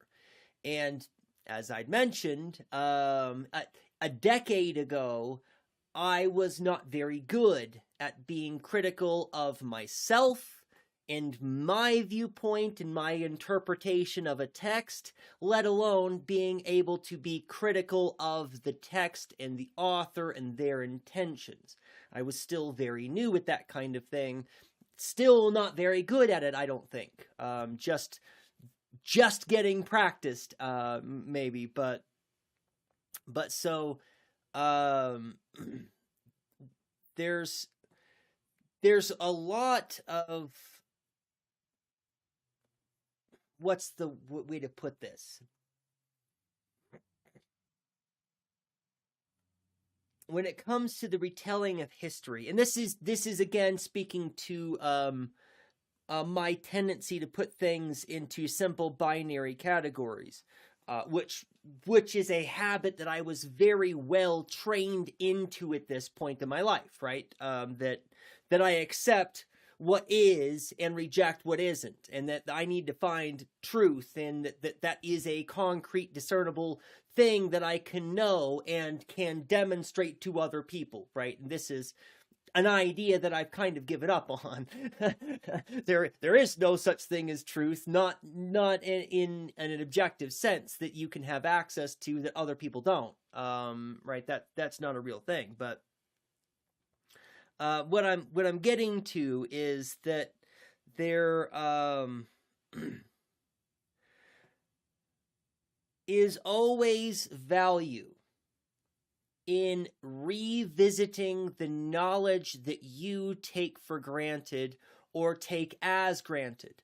There is always value in rehashing old ideas, in having old conversations, into trying to relive your whatever kind of identifying moments that you have lived through, that you have experienced, that have determined the kind of person that you are, right? You should never stop being critical of those moments. You should never stop being critical of your viewpoints. You should never stop being critical of the material history that you believe got you up to this point. Because you might be mistaken about all of that. You inevitably are. In some regard or another, you are inevitably mistaken about at least some of that. And so there's always value in being able to say, okay, well, I just didn't know that. now what is my responsibility? What is my duty with regard to that thing that I didn't know? What does this mean now with all of this other knowledge that I thought was predicated on this foundation, right? And so that's, that's part of learning and growing and figuring out how to be correctable. And although they took many forms, we will call the direct democratic bodies factory committees, and we will call the broader hierarchical representative organizations trade unions from here on out. The distinction is meaningful. These factory committees were not mere unions. They were not managed by an internal hierarchy, and they did not just seek to negotiate with the workplace owners. They sought to collectively become the workplace owners. These factory committees often seized the means of production from capitalist control and proceeded to institute direct worker control through democratic means, whereas the trade unions were structured through internal elections and acted as bargaining bodies between the workers and the workplace owners. During this period, mechanisms of direct worker control were being created so fast that the citizens had essentially built the dual power structures that would rival the power of the state. Maurice Brinton explicates this in his work, The Bolsheviks and Workers' Control. Soviets and factory committees were appearing everywhere at a phenomenal rate. They're going to be explained by the extremely radical nature of the tasks confronting the working class. Soviets and committees were far more closely associated with the realities of everyday life than were the unions. They therefore proved far more effective mouthpieces of fundamental popular aspirations. Even the historian E.H. Carr, a scholar who has demonstrated an affinity for the Bolsheviks in the past, had to admit of this period. The spontaneous inclination of the workers to organize factory committees and to intervene in the management of the factories was inevitably encouraged by a revolution which led the workers to believe that the productive machinery of the country belonged to them and could be operated by them at their own discretion and to their own advantage. This is to say, throughout this period, the workers were not under the impression that the bodies they were creating were supposed to prefigure a vanguard rulership. They were, instead, intent upon directly configuring socialist property relations. Indeed, at the very first national meeting of the factory committees in 1917, this spirit of self-determination and bottom-up control was unmistakable in their statement that the factory committees themselves should emanate all instructions concerning internal factory organization, including hours of work, wages, hiring and firing, holidays, etc. This is such a great way to phrase it. They should emanate all instructions concerning these affairs. Eminence is such a good word to use here, where it's something that comes from within, right? The eminence, it's something which transcends oneself, but originates from within the heart of the self. That's the idea. It summons the body or the self, but from that thing, that the impetus is within the thing itself.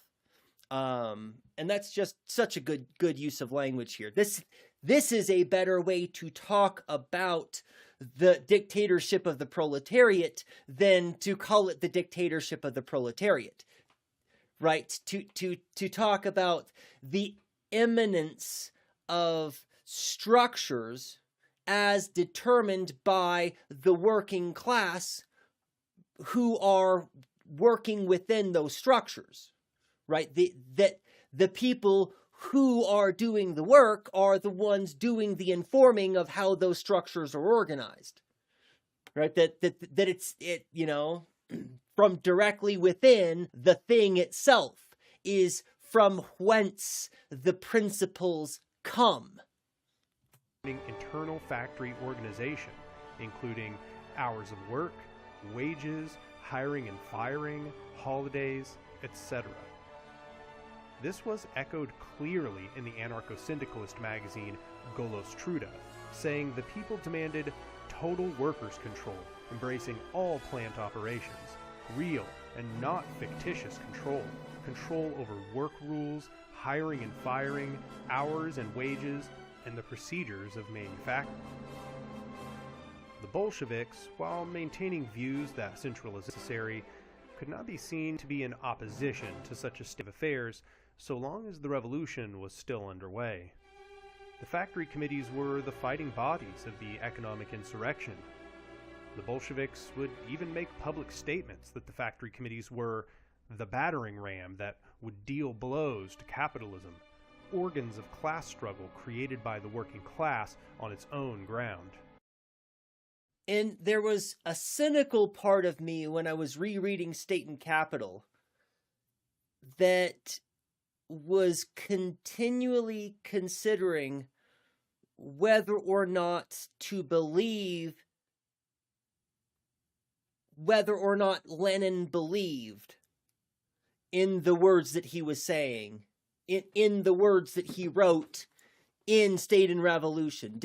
Did Lenin believe these words, or did he think that these words would be compelling to help move the workforce along in establishing the kind of structures that would be easily co-optable so that he could just gain power? Because there are some aspects, there are some parts of this book that read kind of that way. Like he's trying to prime people to be ready to give themselves up, to relinquish their control, to give over control to some other external body, which will be independent from but directly controlling the people, right? That's the language that is used an awful lot with regard to the state. Lenin talks like he would like to abolish the state, but never stops talking about how we need to have a police, we need to have an armed body that can coerce, right? He never stops talking about using the mechanisms of state oppression to accomplish the goals. Never stops talking about it. Quite a bit of lag right now. Thank you. But the audio's coming through good. Oh my goodness. Thank you. Thank you for letting me know. You always get got a pretty good eye for when it's really terrible. Because it's really terrible.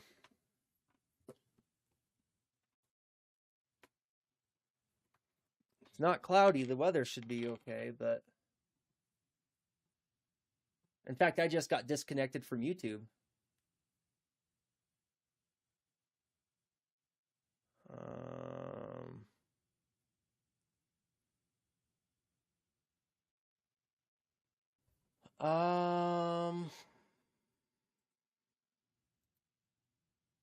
Yep, that's an F. That is officially an F.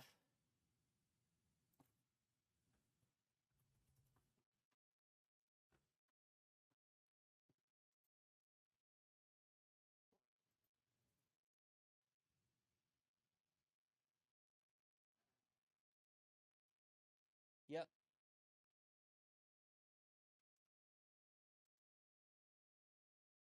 Oh, I probably pushed the unmute button when I... That's why it didn't open the tab when I clicked it, because I didn't click the tab, I clicked the mute button so that I unmuted the tab. Okay, looks like we might be... We're back, kind of.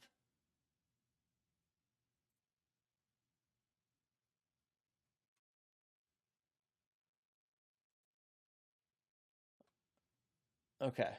Yeah, YouTube is back now too. Oh, this is terrible. No! We're gonna have to end the stream, y'all.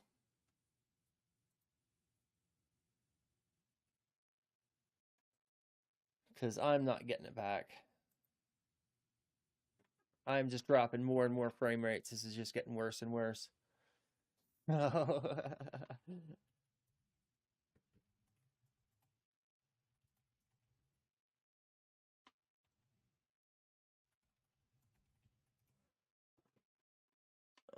What a bummer.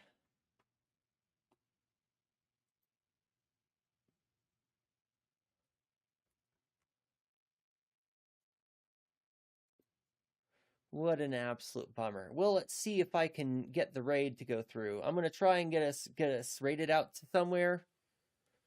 I'm not gonna spend any time at all going over the stuff. Thank you all for being here. I appreciate you as always.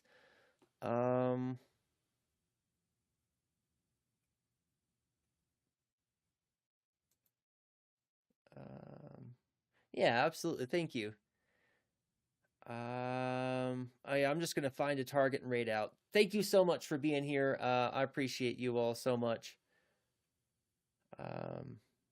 And I'll put a message in Discord and let you all know about stream on Friday. Thank you. I appreciate you. I hope you all have a fantastic rest of your day. And until the next time I see you, be excellent to each other.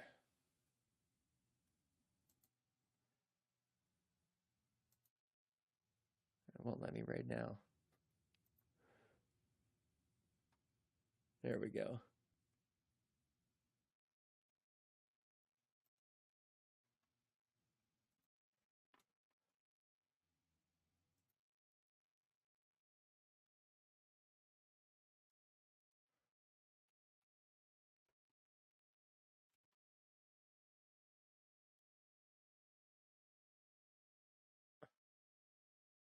I feel like doing. And if you're new here, here's a little video to introduce me to you. Waxing, if you need to raid and run and take care of your after stream activities, please feel free to do so, and thank you for trusting your community with me. First of all, I don't have a booty, okay? It doesn't really exist, but as I saw somewhere on the internet, even a pancake gets ate. I'd be honored, but I wouldn't go. Deadmau 5. Like, I'm like, damn, are you gonna put bottle girls with keffiyehs on? Because that's what it's giving. I was like, oh, it's Dead Mouse? I bet he could hover over your hole. The 5 is an S. Not girl, the tariffs. But it's a 5. California, here we come, right back where we started from, California. I was like, no, it takes the place of an S. It's like, it's cute. I'm like, but it's a 5. He looks like he would hit it from behind and call me a slave. Oh my God, I'm so sorry.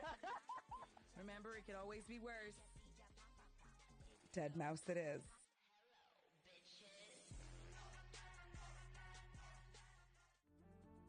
So if you saw that and you thought to yourself, that is not my cup of tea, that is okay, because I am coffee, which I'm also drinking. Why are you embarrassed, Mimic? Is it because you didn't know that it was Dead Mouse, or did you already know it was Dead Mouse and I was the one who didn't know? That's not my fault. Like, I'm not young. Hi, Yoku. 55 stream streak, holy shitballs. It's about time for my arrival. Okay. I got